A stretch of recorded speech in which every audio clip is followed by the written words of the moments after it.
Hola, Arratsaldeon, buenas tardes a todos. Mi nombre es Pedro Ugarte. Al otro extremo de la mesa está César Coca, escritor y periodista, y evidentemente quien está en medio es nuestra amiga Luisa Echenique. Y bueno, pues el objetivo es que César y yo hagamos algunos comentarios con relación a la última obra de Luisa, su última novela, Absoluta Presencia. Luego establezcamos un pequeño diálogo y bueno, creo que luego también sería muy interesante que el diálogo lo compartiéramos todos, ¿no? Que de 3 personas fuéramos luego muchas más las que tengamos la ocasión de hablar del libro.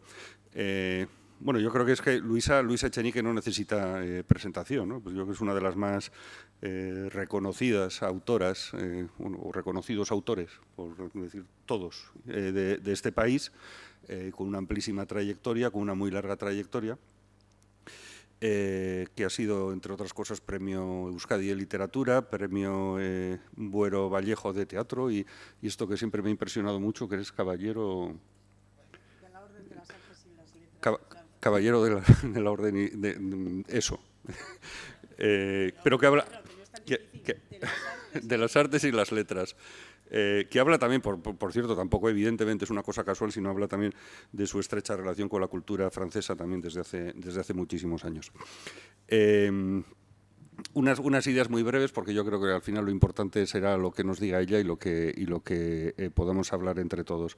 En las declaraciones que ha habido a lo largo de estos días con relación a la novela, cuando Luis ha estado concediendo entrevistas, pues y como se ve también en la propia contraportada, se ve de inmediato que básicamente estamos hablando de un libro donde existen 3 historias, ¿no? 3 historias guiadas por 3 personajes. Las novelas de Luisa, en términos generales, son de pocos personajes, pero de una lente que focaliza de forma muy cercana el drama y las sensaciones y los sentimientos de cada uno de ellos, ¿no? En este caso está Luc, que es un hombre, vamos a decir, maduro, con una ordenada familia, que cuenta con una, pues eso, con una familia estable en Francia, en París, pero que guarda un secreto. Un terrible secreto.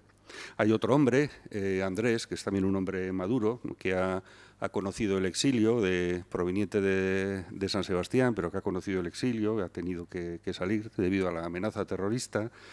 Y el tercer personaje es Ada, ¿no? Que es la hija de Andrés, que es una fotógrafa, y cuya obra ocupa, a mi modo de ver, de forma bastante original, un peso muy importante en la novela, en concreto de las 4 partes en que está estructurada. En las 2 primeras hay un análisis de buena parte de la obra fotográfica de Ada a través de 2 miradas distintas, ¿no?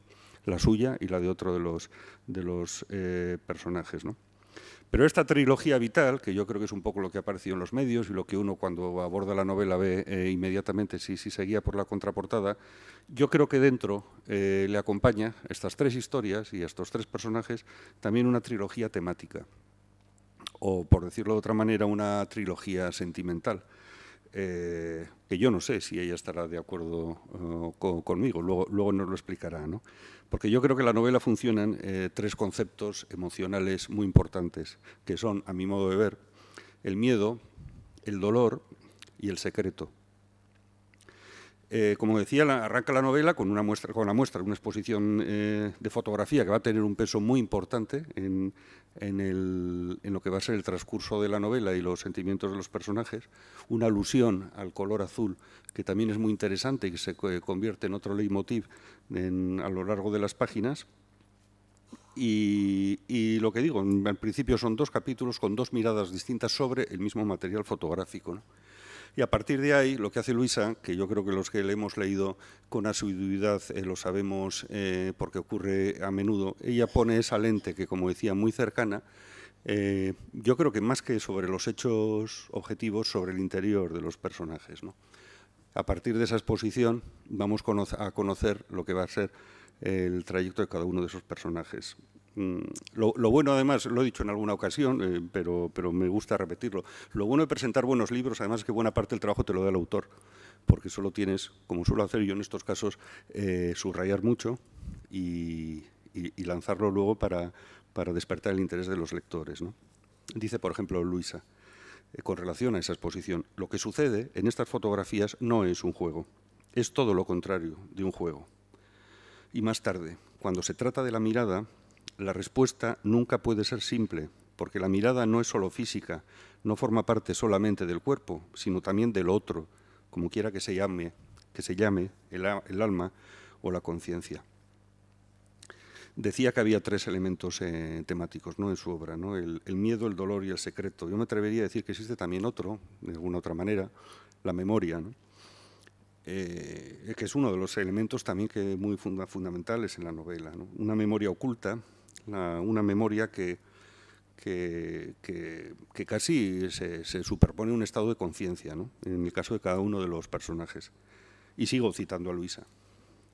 ¿Dónde se conservan los recuerdos? ¿En qué frío interior? Para que puedan volver tan intactos, sin marca alguna de podredumbre. La memoria no respeta el tiempo. La memoria no tiene respeto, aporrea en la puerta del tiempo hasta que la echa abajo. La nostalgia es triste, igual que la rabia y el rencor. Y como decía, otro de los elementos temáticos fundamentales, que era el dolor, ¿no? Hay algunas recurrencias, incluso en el análisis del dolor que hace Luisa en esta novela, ¿no? Repite, por ejemplo, varias veces, el dolor debería ser generoso, o lo que podría ser la vuelta de este pensamiento, ¿no?, desde otro punto de vista. El dolor no debe ser cruel. Y dice también, la intimidad, si es verdadera, va siempre desnuda. Siento las sospechas y los reproches como un avispero dentro de mi cabeza. De lo que estoy convencido es de que no hay libertad, de lo que estoy convencido es de que no hay felicidad sin libertad. Uno no puede ser feliz si no se siente libre. No creo que sea posible. A la inversa, tal vez, aunque ¿es uno enteramente libre si es infeliz? Y entrando, aunque es verdad que buena parte de absoluta presencia hay un análisis minucioso de sentimientos interiores, es verdad que hay unas realidades históricas que en algún momento en la novela, no muchos, pero en algunos momentos irrumpen porque no hay otro remedio, ¿no? Y sigo citando a Luisa. ETA asesinaba, pero los atardeceres se hacían sobre la bahía de la Concha con la misma asombrosa elegancia. ETA volvía a matar, pero la naturaleza tampoco se conmovía, ¿no? Que es una de las cosas, yo creo que, bueno, por una parte más terribles que ha pasado en la historia y en la política de este país, pero que tiene además también un trasunto en lo que es luego la vida personal de cada ser humano, ¿no? Yo creo que en buena parte la madurez de una persona pasa por la aceptación de ese hecho tan terrible de saber que el universo asiste con absoluta indiferencia al caso particular, ¿no?, a los problemas personales de uno mismo. Y aceptar esa realidad evidente, que posiblemente sea uno de los pasos fundamentales, ¿no? El miedo es lo más difícil de explicar, dice también Luisa, que es otro de los elementos importantes de la novela. Y por último, el secreto, ¿no? El secreto que opera, además, como reverso de la memoria. Yo cuando estaba reflexionando, cuando estaba pensando hacer algunos comentarios con relación a mi lectura, de alguna manera he descubierto, que insisto, tampoco sé si Luis estará de acuerdo, luego habrá que contrastar con ella, ¿no? Había llegado a esta conclusión, ¿no?, que lo contrario de la memoria no es el olvido, en ninguno de los dramas de estos personajes. Lo contrario de la memoria no es el olvido, lo contrario de la memoria es el secreto, porque de algún modo sigue existiendo, es decir, es posible que el olvido sea muy difícil de que exista realmente. Lo que sí existe es la memoria oculta, la memoria enterrada y, en consecuencia, el secreto. Yo creo que buena parte de la temática de esta novela se podría resumir en esa idea, ¿no?, en el secreto como una realidad, como una verdad enterrada, ¿no?, como un recuerdo que no aflora, ¿no? En consecuencia, el olvido no existe. Quizá en vez de olvido, pues es eso, es el secreto, o es una memoria amordazada, ¿no? Y eso creo que es uno de los elementos fundamentales, no solo de esta novela, sino en buena parte de la literatura de Luisa Echenique, ¿no?, que no se contrapone en la memoria y el olvido, sino la memoria y ese otro hecho tan extraño, ¿no? Luisa tiene otra novela, El ángulo ciego, que bueno, todos sabemos lo que es el ángulo ciego de un coche en virtud de unos retrovisores, ¿no?, y que se podría interpretar como un espacio de libertad, ¿no?, un espacio al que uno se puede acoger más allá de la violencia y de la amenaza y de la coacción y posiblemente también del miedo, ¿no? esto era un poco lo que quería decir. Me parece que es muy sugestivo el modo en que se aborda en esta novela la memoria personal. Pues estamos hablando de tres personajes. Luc, el personaje francés, también tiene una memoria personal que es también muy, muy dura y que creo que nos sirve para poder articular incluso esa visión del pasado, esa visión retrospectiva de nosotros mismos a través de esos dramas, ¿no?, que pueden ser políticos, pueden ser históricos, pero pueden ser también personales o pueden ser familiares, ¿no? De algún modo yo creo que están presentes todos ellos en esta novela y que de algún modo el transcurso de la misma es ese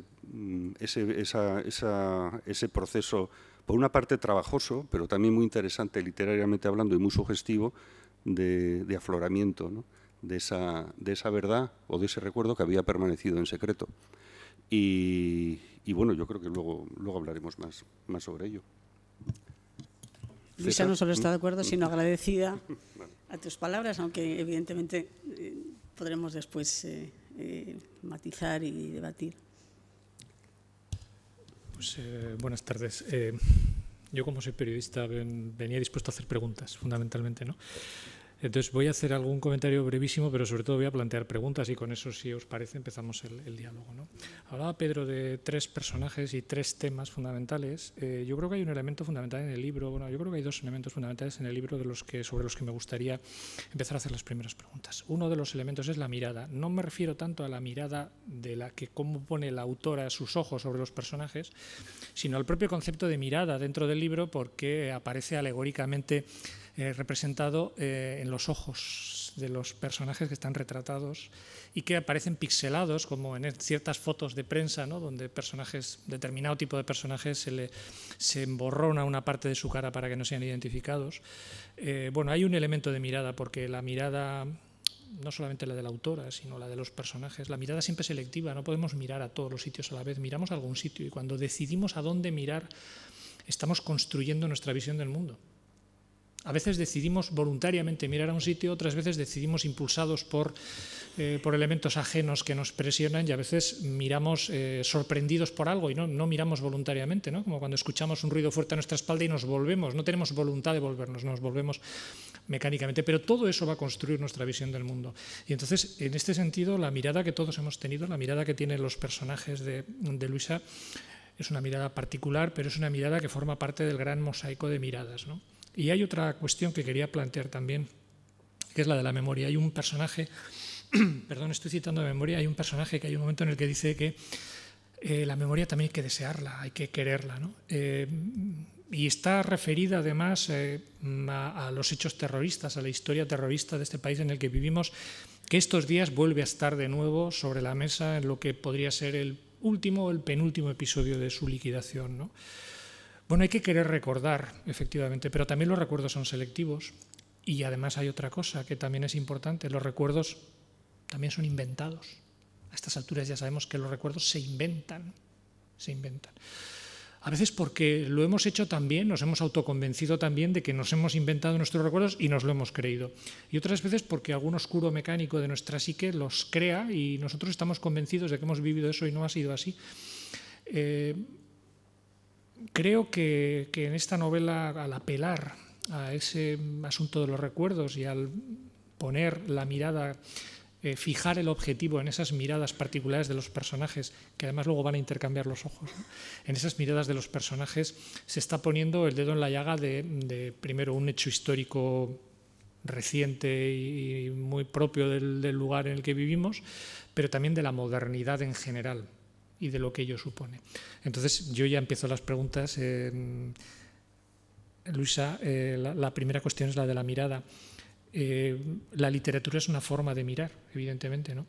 Es una forma de mirar, y en este caso estás mirando unos asuntos muy concretos a nuestro alrededor, es una forma de mirar que tú en qué la diferencias respecto de lo que puede ser la mirada periodística o la mirada histórica sobre esos mismos hechos. Bien, agradecida las palabras de César, como a Pedro y desde luego a vosotras y vosotros por estar aquí y a la biblioteca por acogernos también. Gracias, Begoña, que no te veo, no sé dónde estás, pero estás por ahí. Con respecto a la mirada, naturalmente la mirada es selectiva, elegimos muchas veces, decías, oímos un ruido y miramos. Yo creo que me importa o me preocupa y me preocupaba más en la novela no aquello que miramos, sino aquello que dejamos de mirar, ¿no? Donde no ponemos donde no pelemos la mirada. Y desde luego, si hay voluntariedad, si en algo hay voluntariedad, es en esa mirada negada, digamos, que ha supuesto para mucha gente que ha vivido aquí amenazada por el terrorismo un desamparo. Digamos, uno de los protagonistas ha vivido eso y ha querido ser mirado por los otros, por los que estaban a su alrededor, y por eso ha desarrollado una estrategia de mirada, ¿no? A mí me gusta la expresión de ser llamativo, ¿no? Esa idea de llamativo que junta la mirada con la voz, dos elementos de comunicación fundamentales en lo humano. Pues él también quiere ser llamativo. Por lo tanto, es la mirada en el sentido de la atención frente a la indiferencia. Yo creo que ese es el trabajo. En cuanto a qué se diferencia la mirada literaria de la periodística o la histórica, yo creo que en la histórica claramente en que se puede hablar de hechos también, se puede hablar de sucesos reales, de una realidad con referencias precisas, pero la literatura lo va a encarnar, lo va a convertir en la experiencia de alguien o de personas de carne y hueso. Digamos que lo que hace la literatura con los hechos no es información, sino es un proceso de conversión de esa información en experiencia, con la ambición de que esa experiencia se vuelva conciencia también.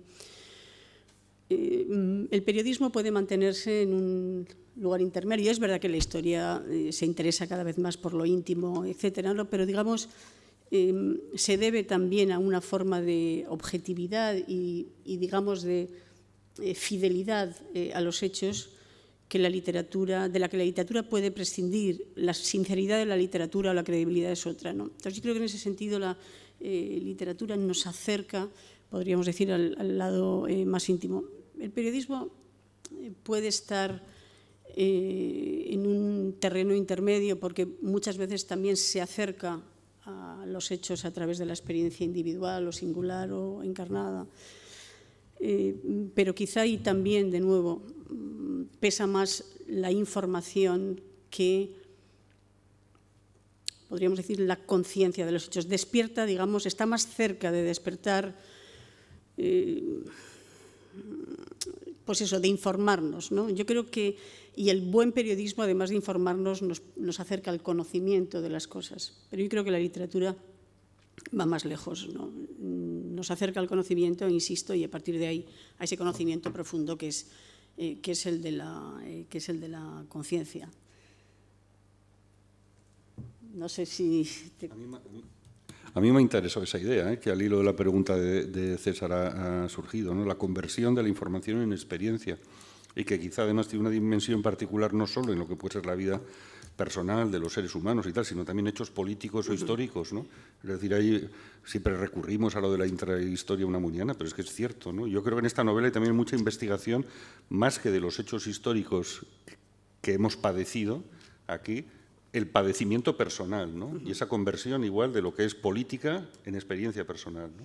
Claro, porque evidentemente, y también volviendo y retomando lo que tu pregunta, si vemos el tratamiento del terrorismo en la prensa o incluso en la investigación histórica o historiográfica, pues lógicamente hay un análisis de circunstancias políticas, de agentes políticos, de impacto en la vida democrática, de impacto de otro tipo.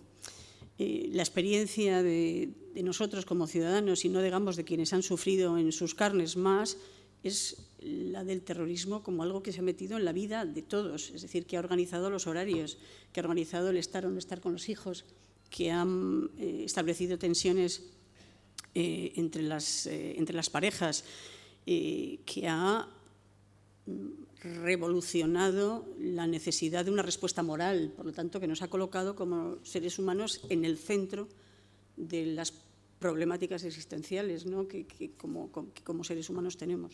Entonces, yo creo que en ese sentido la literatura no va a sustituirse a lo que otras disciplinas hacen mejor, va a adentrarse en aquello y además, como decía César, a veces con la imaginación. Estos personajes son ficticios, es decir, salvo alguna referencia, alguna víctima que no está nombrada, pero que se distingue por la lógica, porque ya conocemos un concejal de San Sebastián en esos años, bueno, pues es obvio que es Gregorio Ordóñez, pero no están nombrados, quitando esas referencias a personajes históricos reales, el resto es todo ficción.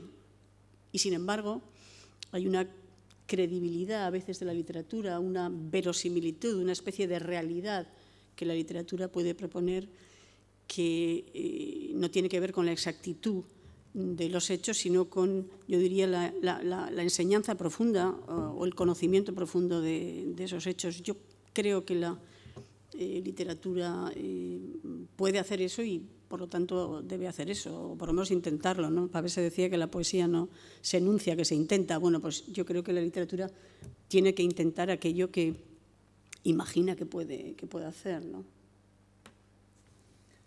Hay una cuestión sobre la que me gustaría preguntarte, Luisa. De un tiempo a esta parte, por seguir hablando del tema del que estamos hablando en este momento, que es el terrorismo, se ha producido el fenómeno de que sectores políticos, sociales más próximos al terrorismo o a los herederos del mismo parecen mucho más preocupados por lo que se escribe en las novelas sobre el tema que por lo que se escribe en los periódicos, que por la opinión, digamos, que aparece en los medios de comunicación o que aparece en un discurso o una conferencia de alguien. Da la impresión de que los libros, esos pequeños artefactos destinados a mantenerse en las bibliotecas durante décadas a la espera de que alguien los lea alguna vez, les preocupa mucho más. No sé qué interpretación das tú a eso. Yo pienso en mí, ¿no? Pienso ahora mismo, si... No sé, yo soy traductora al castellano de Lanzmann, de Claude Lanzmann, de una parte de su película Shoah, de Alguien vivo pasa. Si pienso en la Shoah, por ejemplo, y pienso cómo he llegado a sentirme definitivamente involucrada, no pienso en tratados de historia o en crónicas, ni siquiera en imágenes de archivo, aunque están ahí, ¿no? Pienso en la literatura, pienso en el cine, ¿no? El mismo Primo Levi, que sale del campo de Auschwitz, trabaja literariamente si esto fuera un hombre, ¿no? Es decir, ¿por qué? Porque precisamente en la medida en que la literatura acerca a la experiencia, la encarna, mezcla hechos con emoción, con sentimientos, con valores, digamos, lo vuelve humano en el sentido más reconocible del término. La eficacia de su impacto en nosotros es enorme. Y como tú decías, pueden esperar décadas los libros o siglos y siguen produciendo ese impacto. Aquello que decía Kafka de que un buen libro, un buen cuento tiene que ser como un hacha contra el mar de hielo que hay en nuestro interior. Ya lo sabía. ¿Quién ha descrito el desamparo, el símbolo del desamparo más absoluto de la dictadura, como las novelas de Kafka, ¿no? Ese hombre que se despierta un día convertido en un escarabajo o en un repugnante insecto, como dice Kafka, y es abandonado y agredido por los suyos en el centro de la casa familiar, ¿no? Digamos, eso es lo que hace la literatura, es decir, habla de personas como nosotros y mete en el interior todas las interrogaciones que nos acompañan en la vida. Es verdad que si vivimos tiempos benignos, pues a lo mejor esas interrogaciones no son tan acuciantes, pero de todas maneras, ¿qué hacemos con el otro, con el dolor del otro? ¿Qué dejamos de mirar? ¿Qué dejamos de atender? ¿No? Entonces, en ese sentido, se preocupan, y con razón, y que se preocupen, porque va a ser la literatura quien va a poner más cosas en circulación, y yo diría que de modo más profundo, precisamente porque va a recoger la experiencia y va a tratar de convertirla en algo que no tiene que ver con la información, que tiene que ver, insisto, con el conocimiento primero y después con la conciencia de eso. Yo creo que tenemos la impresión de que sabemos más de la Shoah a través del cine. No sé si os acordáis de esa escena en la que Schindler ha salido con su novia a caballo, el que está haciendo los negocios, en fin, no sabe ni de qué va. Y de repente desde la altura está viendo cómo se llevan brutalmente a los judíos del gueto de Cracovia. Y Spielberg le pone, para el cambio de la mirada, un abriguito rojo a una niña. La escena es en blanco y negro, ¿no? El cine hace ver el rojo en ese horror, y ese hombre lo ve desde ahí. Ese es el Schindler histórico, pero nosotros, a través de la mirada de Schindler, lo vemos también, y probablemente esa escena es más conmovedora porque no segmenta lo que los seres humanos somos, que somos todo: emoción, pensamiento, contradicción, interrogación, sino que lo pone en todo junto, y eso, claro, es extremadamente valioso, impactante, y además sin fecha de caducidad, porque se va renovando, porque los seres humanos en algunas cosas cambiamos, pero otras no. Yo siempre les digo a mis alumnos, y hay algunos aquí, ¿no? Si aquí viniera un romano ahora, pues sí, pues el metro, en fin, una serie de cosas le pondrían loco, ¿no? Pero si le dijéramos que nos asusta morir, que tememos perder el amor, que nos preocupa lo que le suceda a nuestros hijos, nos entendería meridiano. Es decir, eso eternamente son las cuestiones que preocupan a los seres humanos, ¿no? ¿Qué pasa con la muerte? ¿Qué es el amor? Etcétera, etcétera, etcétera. Por lo tanto, el romano nos entendería. Igual no podría sacar el ticket del metro, pero entendernos nos entiende. Y por eso la literatura no envejece, porque interroga y trata de responder a lo que es eternamente humano, ¿no?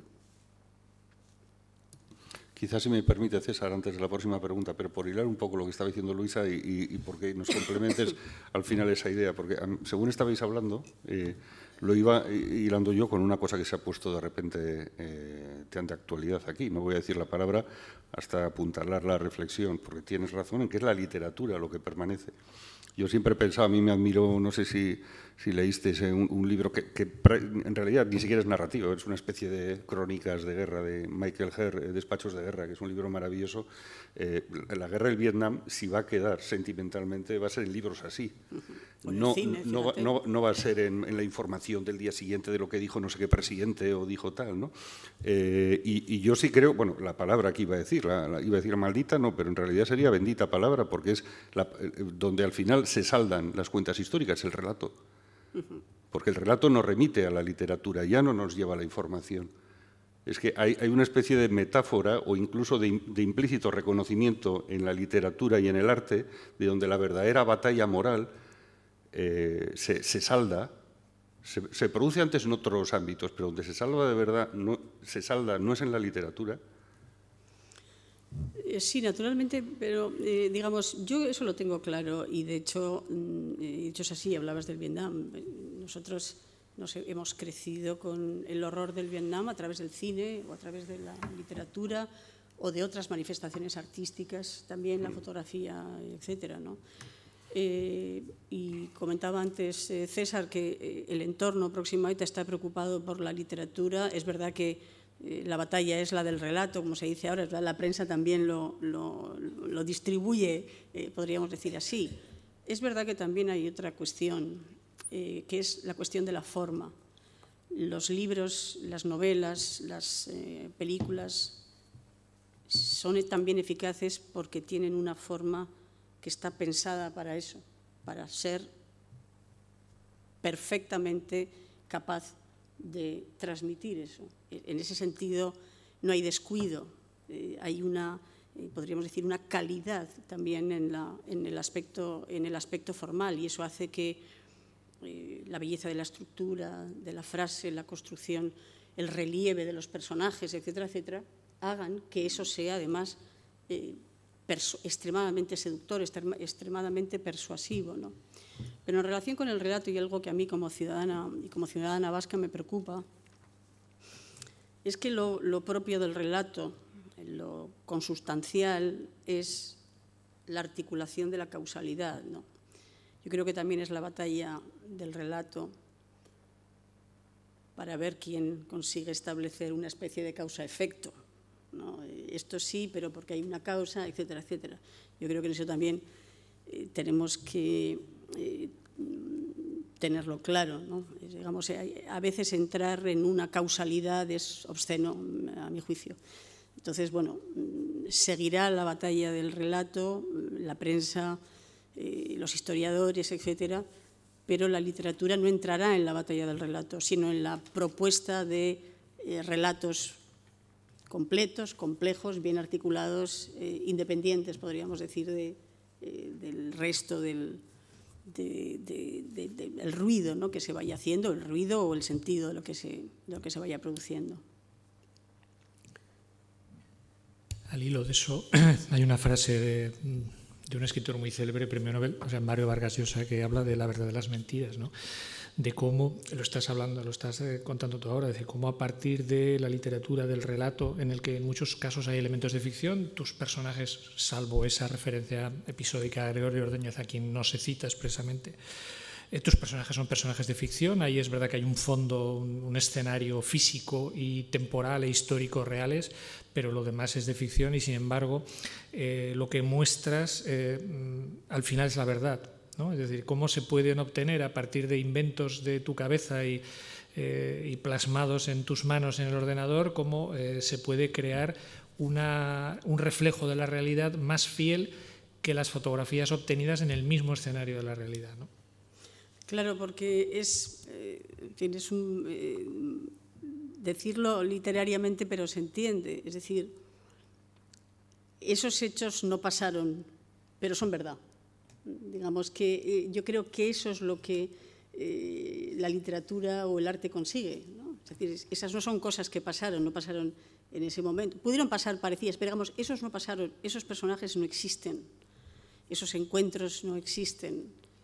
Y sin embargo no mienten, recogen algo que existía, que pasaba. Y el hecho también podríamos decir, de su no existencia, les preserva también de objeciones con respecto a la realidad. No, ya, pero yo conocí, no fue exactamente así. Es decir, la selectividad y la selección de la memoria, ahí no están en la memoria de nadie porque no existen. Entonces, en ese sentido, podríamos decir que tienen su propia vida, que se rechaza o se acoge, los lectores lo harán como quieran, pero que no se cuartea, ¿no? Porque no pertenece a ninguna memoria real, a ninguna memoria personal, ¿no? Entonces, yo creo que eso también es importante. Es verdad también que bueno, hablabais de los sentimientos y de las emociones.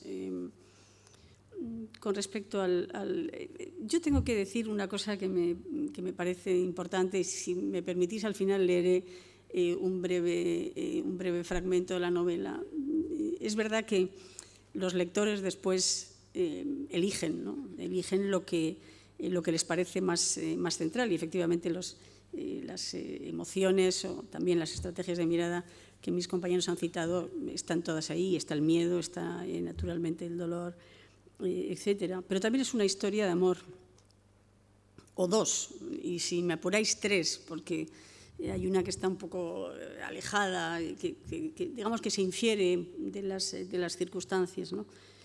Efectivamente están todos estos sentimientos negativos, pero también están sus contrarios. Y yo creo que es precisamente en los momentos más duros donde se muestra esa capacidad del ser humano para sobreponerse a eso. Y a mí eso me ha interesado siempre mucho en mis libros, ¿no? Ese antifatalismo. Me repugna la idea de que algo nos determine de un modo definitivo, ¿no? El escritor Ezra Pound decía que la lectura era el arte de la réplica, ¿no? Yo creo que la escritura es el arte de la réplica y sobre todo que el ser humano es el arte de la réplica. Entonces, en ese horror hay amor, hay alegría, hay esperanza, hay valentía. Este es un libro también sobre la valentía, sobre la cobardía, porque los personajes son distintos y están en circunstancias distintas, ¿no? Entonces, yo sí creo que eso también es importante, esa posibilidad en los momentos más difíciles de convivir con una cosa y con la contraria también.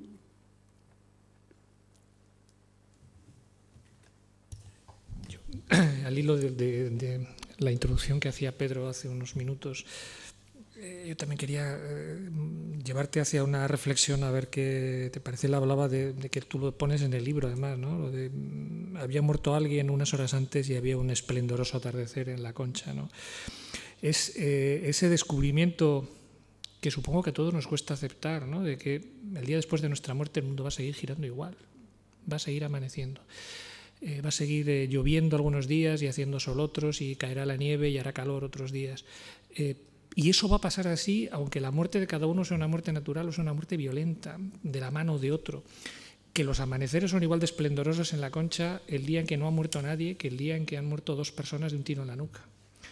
Y que una vez que sumamos eso, quizás la reflexión tiene que ser, no sé, Luisa, eso, y menos mal. No, está claro, y menos mal, ¿no? Dostoyevski decía la belleza que nos salvará. Para mí fue un motor importante en la construcción del libro, ¿no? Porque por algo que sabemos, que hemos sabido por la prensa, es que en esa cuantificación tremenda de las víctimas, donde más ha matado ETA en nuestro país es en San Sebastián.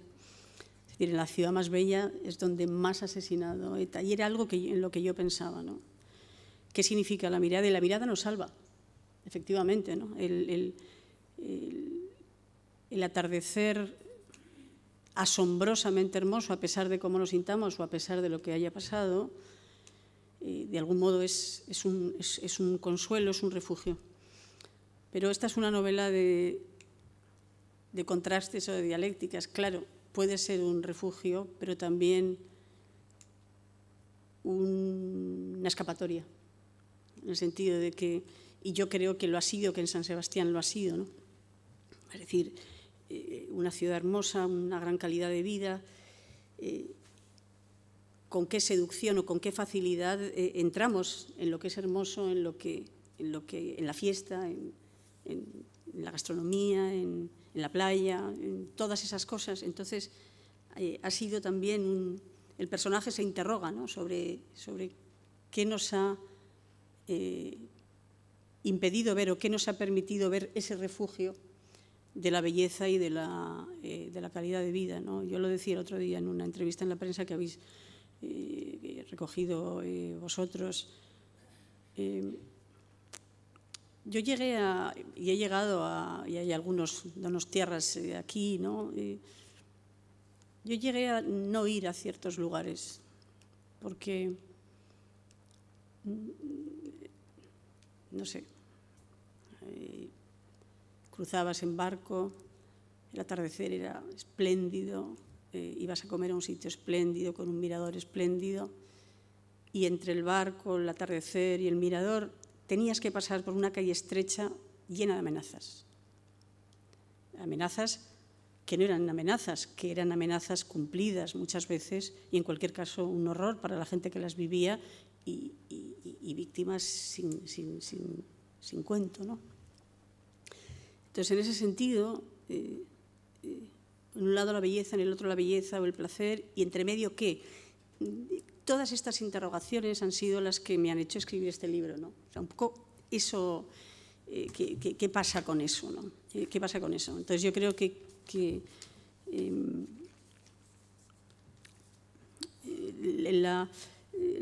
la interrogación que también la literatura tiene que hacer a veces es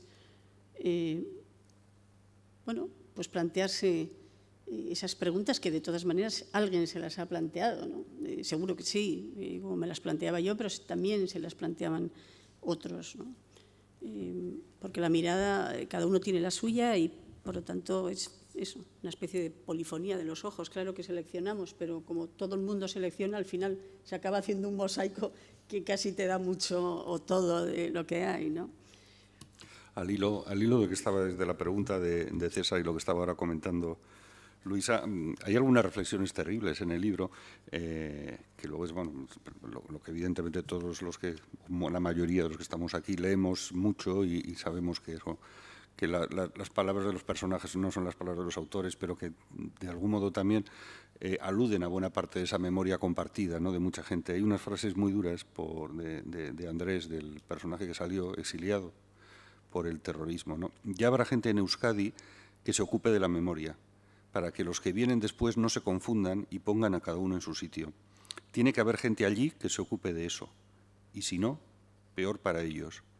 No es cosa nuestra, nosotros hemos hecho otra vida. Sí, me parece interesante esta cita porque me va a permitir volver un poco sobre algo que ha dicho Pedro, ¿no?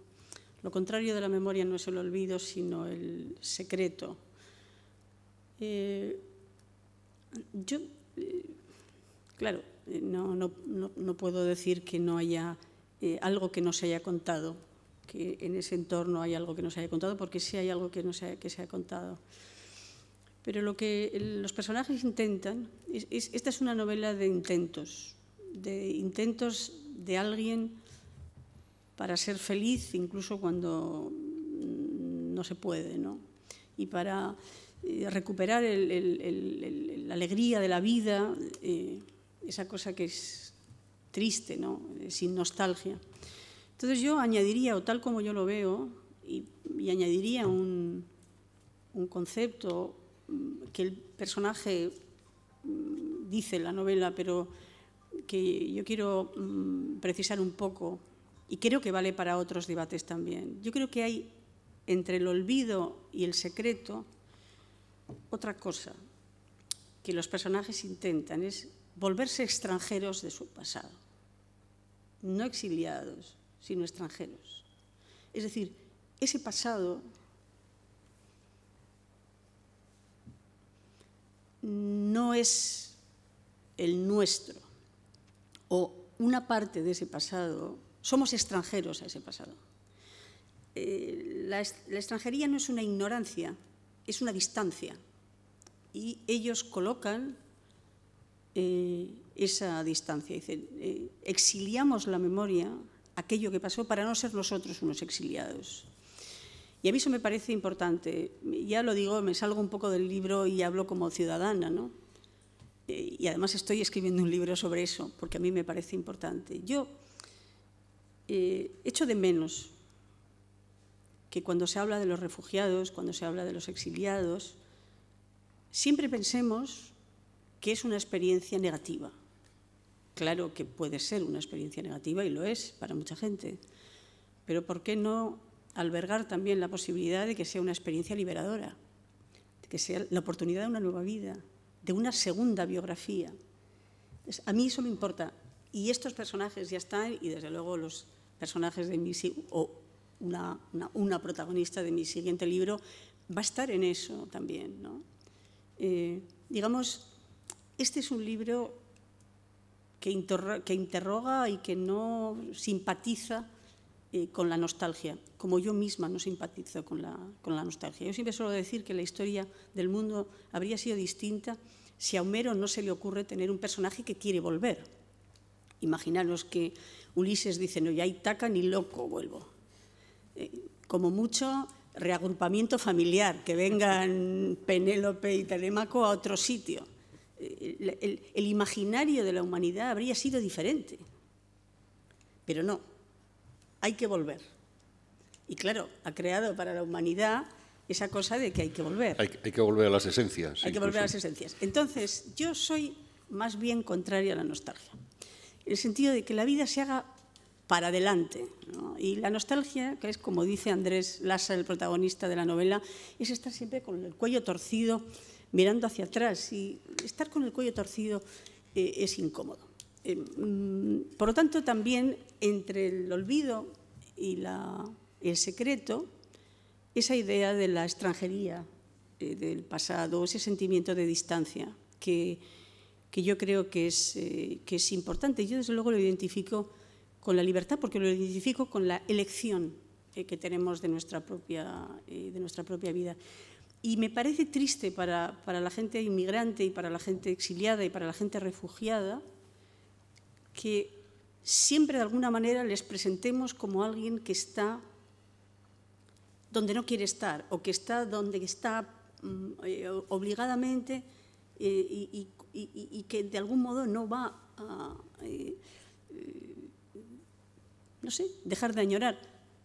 Como tengo un periodista a mi derecha, bueno, en realidad dos, voy a decir, también igual políticamente, y esto ya no tiene nada que ver con la novela, pero igual políticamente, es una forma de xenofobia. Eso es, bueno, están, pero que quieran marcharse, ¿no? Como si quieren marcharse, a lo mejor algún día se van. Aquí me he puesto muy políticamente incorrecta, lo siento, pero lo pienso. Es decir, bueno, pues que igual la gente no añora nada. Igual no les apetece nada volver, no les gustaba nada donde vivían, ¿no? Por lo menos la hipótesis de eso, el no echar de menos. Bueno, mis personajes son un poco en eso, un poquito así, un poco, ¿eh? Tienen también otras cosas.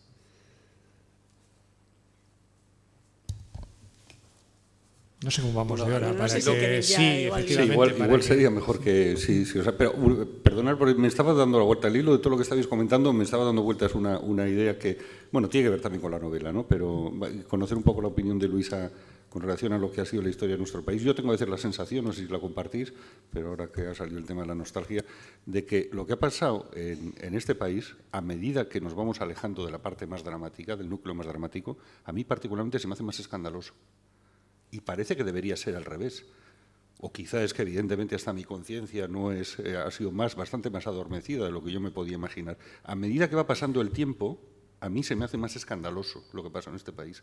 Está claro, porque mientras ETA ha seguido matando, amenazando,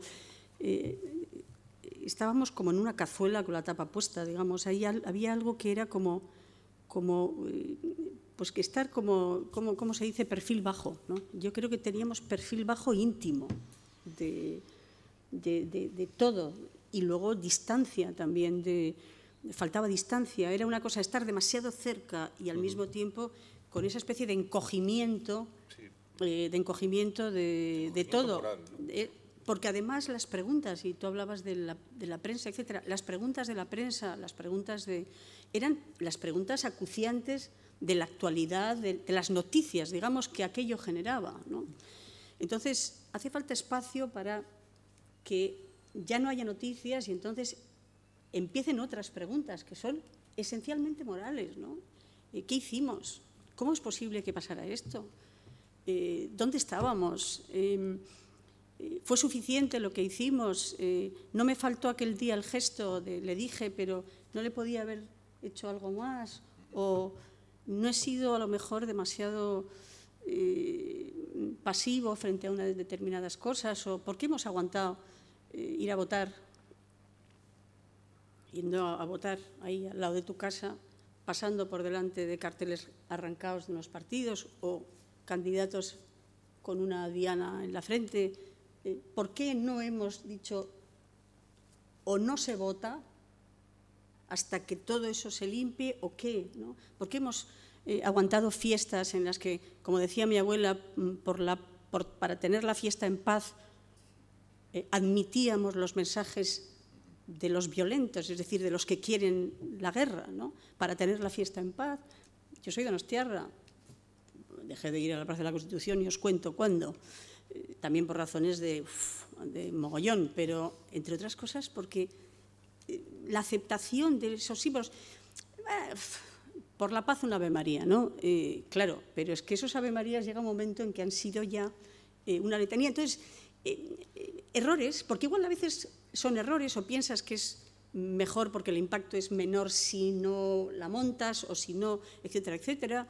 Errores, liderazgos a lo mejor tibios, toda una serie de cosas. Ahora estamos en el momento del análisis y del acercamiento de todo eso y claro, se ven las cosas, ahora estamos igual en la cazuela todavía, pero sin la tapa. Y entonces se va a ver ahí mucho pil-pil, lo digo por estar en Bilbao, para que veáis que soy una donostiarra asimilada. Pasamos, si os parece, al turno de las preguntas. Sí, no sé si hay dispuesto algún micrófono o si no, con voz potente y... Yo creo que no está el micrófono por aquí. Si alguien quiere formularle a Luisa alguna pregunta, es el momento. Creo que hay aquí.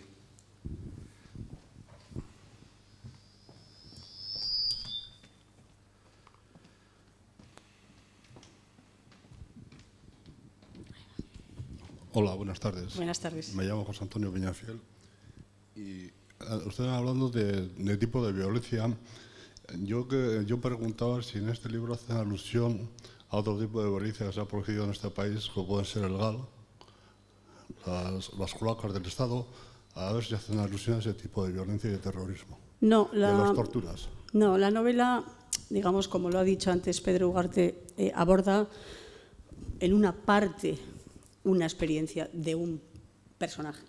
Entonces, ese personaje es víctima de una violencia muy concreta. Tiene una serie de ideas políticas, es abogado de San Sebastián y recibe amenazas de muerte por parte de ETA. Digamos que la novela no pretendía ser un fresco de lo que ha sido la situación o la experiencia política y social y personal en el País Vasco, sino yo he elegido ese protagonista con esa problemática. Pero lo que sí me parece importante decirle es que no importa cuántos ejemplos de violencias inaceptables se sumen, no importa cuántas infamias se sumen, lo importante es poner en evidencia la infamia, poner en evidencia aquello que es inaceptable en términos morales y, por lo tanto, lo que este hombre ha reclamado de respeto, de amparo de los demás, vale para cualquiera que haya sido violentado en su más elemental derecho humano, ¿no? Y también le voy a decir otra cosa de la que no hemos hablado todavía. Esta no es una novela del pasado, es una novela del presente. Del presente. Y, de hecho, en el transcurrir de la novela, sobre todo cuando se va llegando al final, habla de otras problemáticas sociales que son tremendas también. Es una novela sobre el desamparo, sobre lo que no hemos querido atender y, por lo tanto, hoy esa desatención tiene también otros argumentos, porque evidentemente pasan a nuestro alrededor injusticias de un calado y, por lo tanto, la novela, insisto, en ese sentido las aborda y yo diría que lo que se ha recogido del pasado, yo siempre digo lo que creo, que la memoria es para el presente, eso que se ha recogido del pasado se traduce y lo van a traducir los personajes. Algunos, como Ada Lasa, que es la hija de Andrés Lasa, vinculados a lo que le pasó a sus padres, el otro personaje, Luc Mercier, no.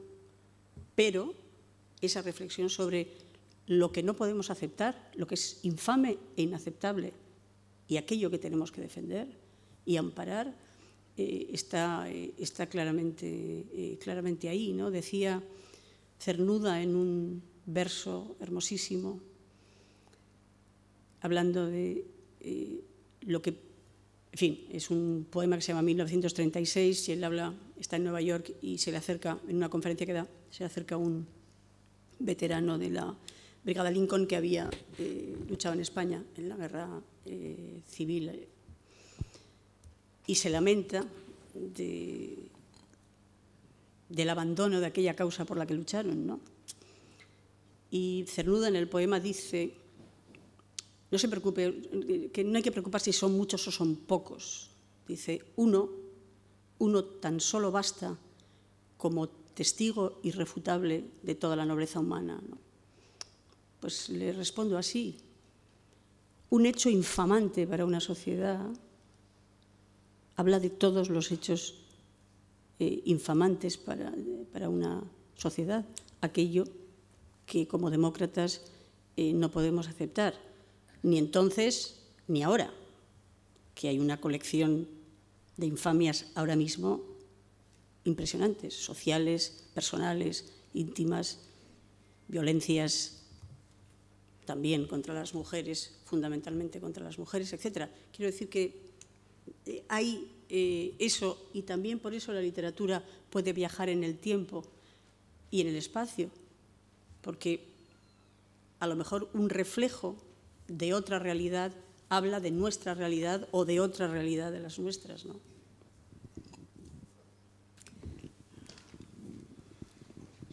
Buenas. Me ha parecido entender que la novela está basada, parte de 3 personajes. Y me da la sensación de que la mayor parte de tus novelas, o algunas de ellas cuando menos, buscan precisamente la mirada de 3 personajes.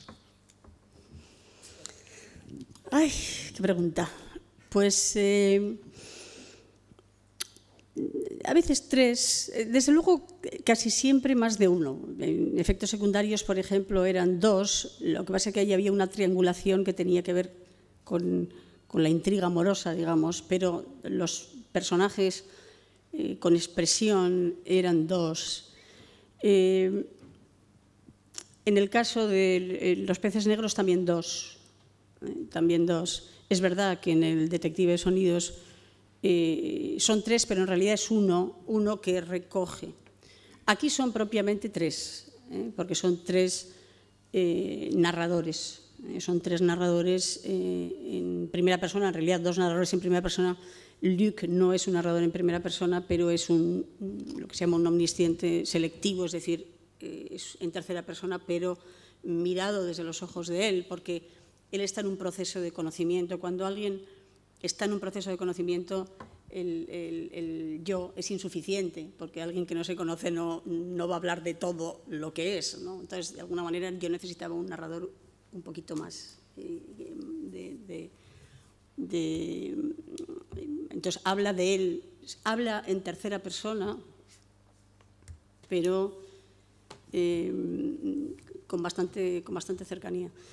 En este caso era 3 también, son 2 ciudades y también generaciones, porque Andrés Lasa es un hombre maduro, Luc es un hombre intermedio, digamos, y Adalasa es joven. Y también me parecía importante porque también esta es una novela sobre la transmisión, sobre qué contamos y vamos a contar a las siguientes generaciones de las cosas, o cómo contamos nuestra novela familiar. Digo novela familiar porque Freud decía, ¿no?, que todas las historias son una novela familiar, cada uno se inventa su novela familiar, pero ¿cómo transmitimos a las siguientes generaciones? Y por lo tanto necesitaba una forma de pluralidad de narradores, ¿no?, de los personajes. Pues os voy a leer un poquito de la historia de amor, porque no quiero que se quede, no sé si hay alguna pregunta por ahí. Sí. Sí. Divinamente. Y otra atrás. Arratsaldeon. Bueno, César ha dicho que en la literatura, a pesar de la imaginación, personajes ficticios, etcétera, que refleja la verdad. No estoy en absoluto de acuerdo. Yo creo que la literatura refleja la verdad del autor. En este caso de Luisa, que puede César ser su misma verdad y la de miles de personas. Y será tu verdad, su verdad, vuestra verdad, pero nunca será la verdad, ni Luisa ni ningún otro autor. Y para reforzar un poco mi argumento, pues un par de detalles de lo que ha hablado Luisa, que me dejan claro que no es la verdad, sino su verdad. Por ejemplo, cuando ha definido Donosti como la ciudad más bella. Y luego, lo segundo, la visión que tienes de la migración y de los refugiados y tal, que a mí, por ejemplo, me parece la desgracia más terrible que hay actualmente en el mundo entero. O sea que tampoco igual es mi verdad, o sea, no será la verdad, es mi verdad. Sí. Luego... Bueno, a ver, empiezo por lo fácil. Decir que la ciudad es más bella, es la más bella, no ha tenido que ver tanto en una percepción subjetiva, que cada uno pensará lo que quiera, sino el hecho de que ese ha sido la constante, lo que oímos y hemos oído muchas veces. Es esa la idea. A pesar de que ETA... os pongo un ejemplo. En la cronología de la novela de esos personajes que hablan de aquello, porque que es solo una parte pequeña, no aparecen las fechas, pero en mi cronología interna ellos se conocen en el verano del año del año 89. En el verano del 89, y se van a París después del asesinato de Fernando Múgica, en la primavera del 96. Del 89 al 96. En ese periodo de tiempo, ETA asesinó en San Sebastián a 26 personas. Solo en ese periodo de tiempo y solo en San Sebastián a 26 personas. Mientras eso pasaba, ¿cuántas veces hemos oído? Claro, en Bilbao seguramente no, pero es la ciudad más bonita de España. Qué bonito, como aquí no se come en ningún sitio. Es decir, me estoy refiriendo a eso, no a una percepción subjetiva, porque cada uno pensará que es la más bonita, es lo que sea. Me refiero a la publicidad un poco, una especie de aceptación de una calidad de eso. Eso por un lado.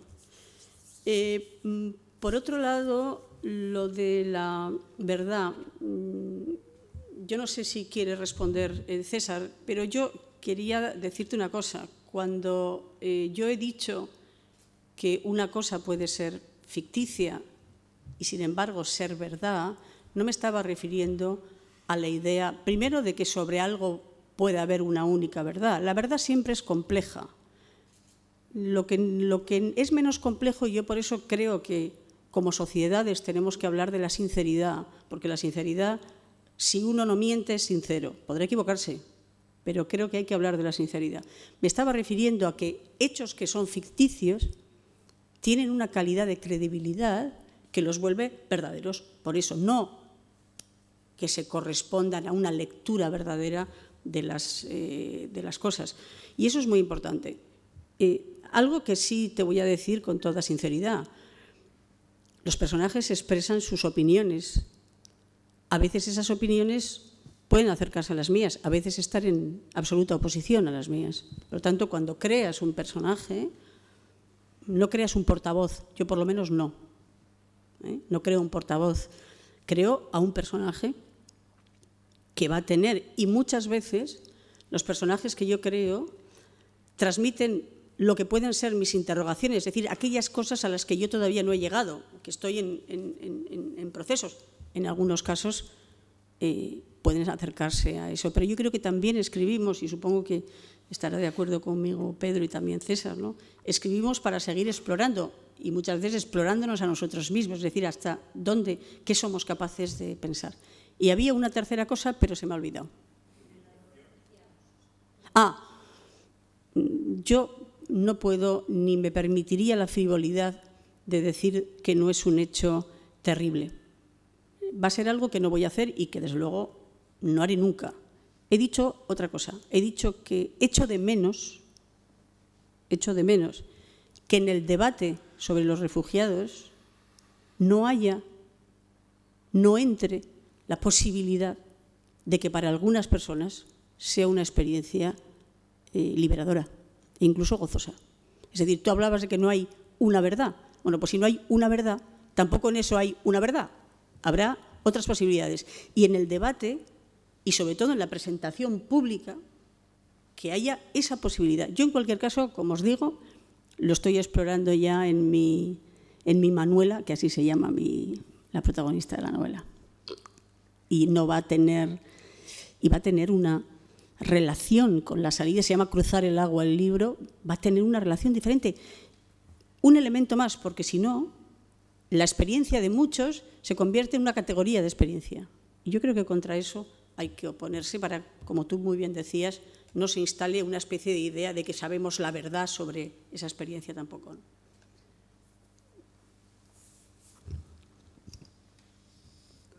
Espera, tenemos ahí y luego te pasamos a ti.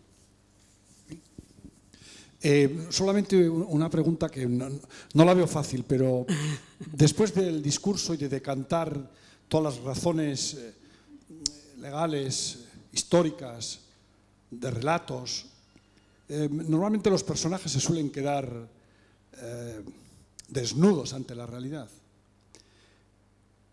No se usa la palabra compasión en casi ningún discurso. Es decir, siempre se alude a otros motivos, razones, situaciones, explicaciones racionales. Pero ante situaciones como las que tú estabas trasladando y otras que fueron presentadas ayer mismo aquí y en otros foros que analizan la situación del país, parece que esa palabra pudiera tener connotaciones poco fuertes, serias, rigurosas. Serían blandas, melifluas. Es decir, decantando todos los valores, habría otros más importantes que tú has señalado, pues como la verdad, la valentía, la sinceridad. Llega un momento en que yo, vistas las situaciones que se plantean, y en personas fundamentalmente adultas, llega un momento en que todo desaparece para que uno frente a otro y al revés se pregunte o no si le queda un mínimo de compasión. Por ejemplo, están saliendo en debates de este corte los 350 muertos no resueltos en la cronología de los asesinatos de ETA. Y ahora se preguntaba exactamente igual por las otras cronologías de muertos por diferentes vías que parecen que al final convierten todo en un discurso. Se nos habrá olvidado por casualidad que al final del todo, hombre contra hombre, o al lado de él, o al revés, mujer, niño, en fin, se lo decía ahora los refugiados, estaremos perdiendo el último valor que demuestra la humildad del que pregunta. ¿Nos falta la compasión ya o qué pasa aquí? Esta es una novela sobre una declinación particular de la compasión. Tú le llamas compasión, yo es un término que partiría en dos, ¿no? La empatía y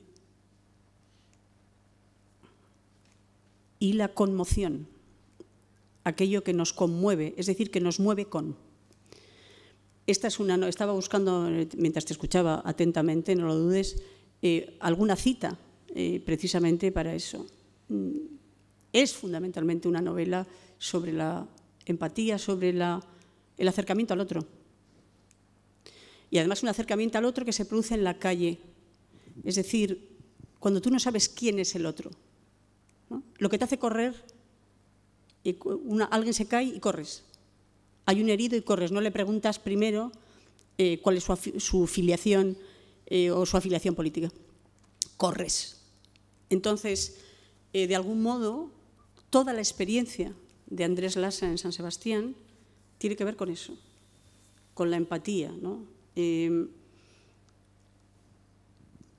Nos podemos poner en el lugar de otro. Esa es la pregunta. Yo me la formulo de una manera distinta.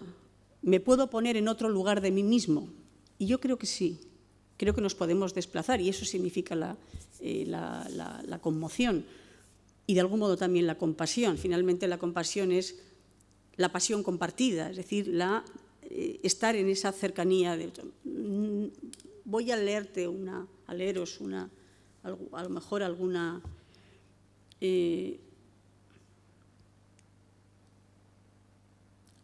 ella hace, no voy a leer esa parte, ella tiene una estrategia en la presentación de sus fotografías que representan a unas personas que están en una situación muy complicada, ¿no? Pero si no se les reconoce, si no se sabe quiénes son concretamente, su sufrimiento se vuelve el de todos, el de cualquier ser humano. Y más adelante dice,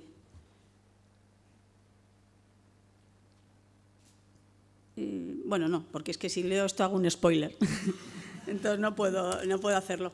Pero finalmente, en esa frase ya te indica, esa es una interrogación fundamental. Y yo estoy de acuerdo contigo, ¿no? Y es ayudar sin preguntar, por ejemplo. Porque si preguntas igual no ayudas, porque entras en otro género. Y yo estoy completamente de acuerdo contigo. Es decir, finalmente, entre todas las cosas de las que no hablamos, está en aquello que nos mueve como seres humanos, finalmente, en nuestra condición humana, en el humanismo fundamental, ¿no? que va mucho más lejos que cualquier imperativo movido por una determinada ideología. Es uno de mis maestros y de mis maestros de pensamiento también, Albert Camus, y tiene en una novela que no llegó a terminar porque murió antes, El primer hombre se llama, un libro que pasados casi 20 años se editó, su hija Catherine hicieron a través de sus diarios, de sus agendas, de sus carnés, una edición magnífica. Y dice una frase que ha sido para mí, pues, como los mandamientos, ¿no? Cada cual tiene sus mandamientos. Y ese ha sido uno de los mandamientos que muchas veces, y que ha dirigido mi vida y que creo que tiene que dirigir las de las sociedades, independientemente de que cada cual tenga sus ideas o sus maneras de cómo tiene que moverse la economía, la organización social o lo que sea. Hay una escena en la que el padre del protagonista están en Argelia, en vísperas de la guerra de independencia, en fin, de todas las tensiones que se producen así. El padre del protagonista es francés y un amigo suyo, otro francés, está maltratando, pegando a un árabe que es empleado suyo, ¿no? Pues no sé lo que le ha hecho, y le está dando, o sea, le está tratando con una brutalidad, y le dice este otro amigo francés, y le dice, bueno, ¿qué es eso? Y le dice esta frase, un homme, ça s'empêche. Un hombre ciertas cosas no hace. En francés, porque además la estructura gramatical es un poco extraña en francés, algo así como un hombre se impide. Yo creo que esa es la condición humana, que se expresa en la condición humana en aquello que nos impedimos, digamos, aquello que no hacemos, ¿no? Sí, ¿nos puedes comentar algo sobre el personaje de Adela, de la madre, y de su reiterativo, por favor, no lo hagas? Sí, bueno, el personaje de la madre, quizá dentro de es un personaje enigmático y que probablemente es el que va a ser leído de un modo, obviamente más libre, ¿no? Es un personaje que no está implicado en la trama narrativa, en ninguna de las historias, de las tres historias. En ese sentido, es una presencia. No es como es una presencia, como sería un símbolo, digamos. No tiene valor, yo qué sé, como el árbol de Esperando a Godot. O sea, no tiene participación en la trama, por lo tanto no tengo que mover ni transformar su presencia, y al mismo tiempo está ahí. En la medida en que no se mueve, su participación es idéntica al comienzo y al final. Yo he puesto ahí muchas cosas, pero tiene el valor de lo simbólico, y para mí es el valor de aquello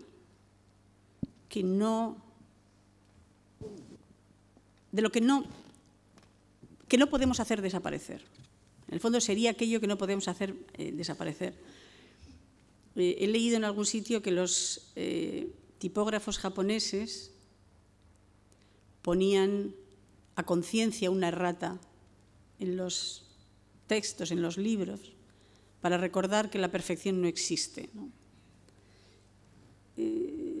Adela sería la errata puesta a propósito para que ciertas cosas no es que no estén resueltas, sino aquello que no podemos dejar de olvidar que está sin resolver.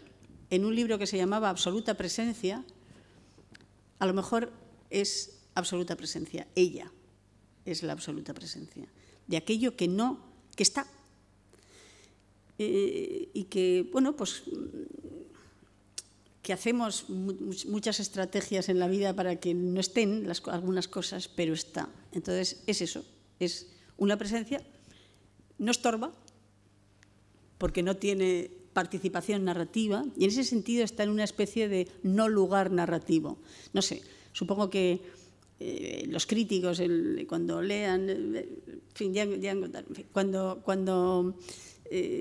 voy a hacer seguramente con un artista de San Sebastián una especie de gran entrevista, pero de la poética, o sea, de la composición verdaderamente, digamos, sin miedo a que sea muy técnico, sin miedo a que sea...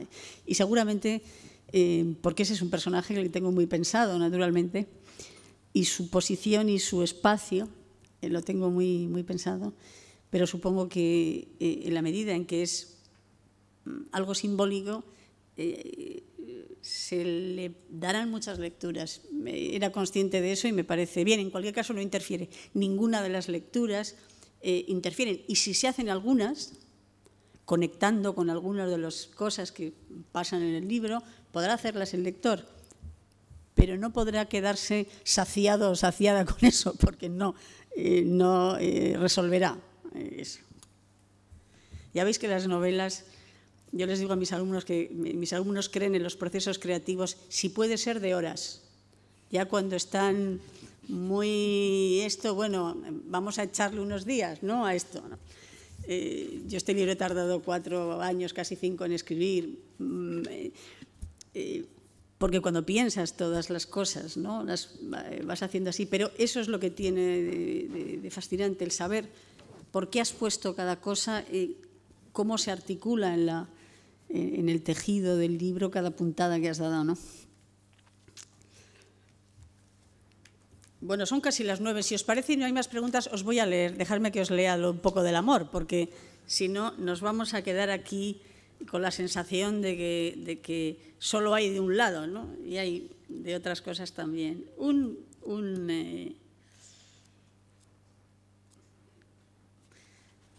fragmento muy breve.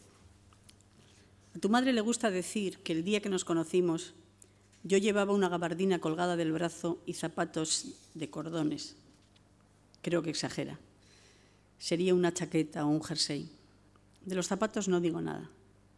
Es verdad que era pleno verano y a mí en la ropa no se me notaba, pero no hay que exagerar. Ella estaba en traje de baño, de pie en la arena, apoyada en uno de esos troncos de los toldos. Yo venía por el paseo de la playa y me fijé en ella enseguida, de lejos.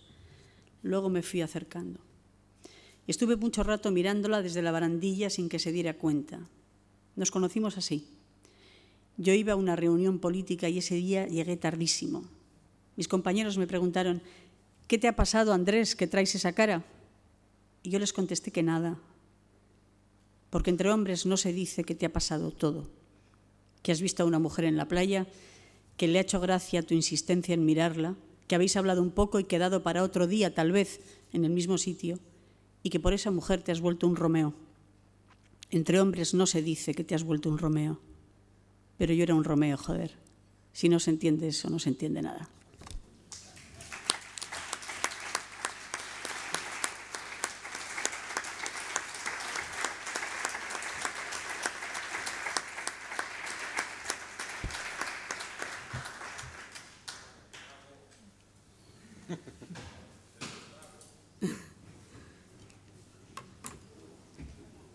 firmar libros? Sí, sí, si alguien quiere que le Dice Luisa que se pueden firmar libros. Que tenemos... Si queréis, yo con mucho gusto.